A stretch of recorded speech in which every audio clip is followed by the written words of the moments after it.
One bill that you are very well known for is a bill that passed the Senate but did not become law because it didn't get through the House, and that was comprehensive immigration reform. I know you've said that you don't think it should be comprehensive in the future. It should be piecemeal. You need to convince voters.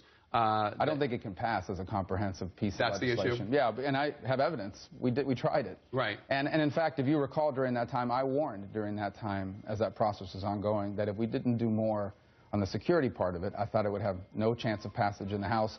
But now I think we've learned that, in fact, a massive piece of legislation, especially on something like immigration, just really has no realistic chance of passing. There are a lot of conservative Republicans out there who, when I asked on Twitter, what should I ask him, they said, does he still support amnesty? And that is something you're going to hear when you go into Iowa, New Hampshire, South Carolina. Well, here's the process I support, and I've outlined this both in my book and multiple times that I've been asked.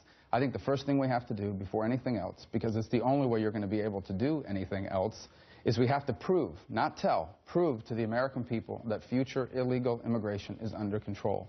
That means securing that one sector in the border that remains insecure. That means an entry-exit tracking system to prevent visa overstays. That means an E-Verify system. If we did those things, then I believe we will have the support politically and policy-wise to do two very important things. First, modernize our legal immigration system, make it a merit-based system, as opposed to simply a family-based system. And then we're going to have to deal with the fact that we have 12 million people in this country who are here illegally, who have been here for longer than a decade or more. Right. And I've outlined the process for dealing with that, and I think it's a well-established one. They come forward, they pay a fine, they start paying taxes, they get a work permit, and that's all they can have for a substantial period of time.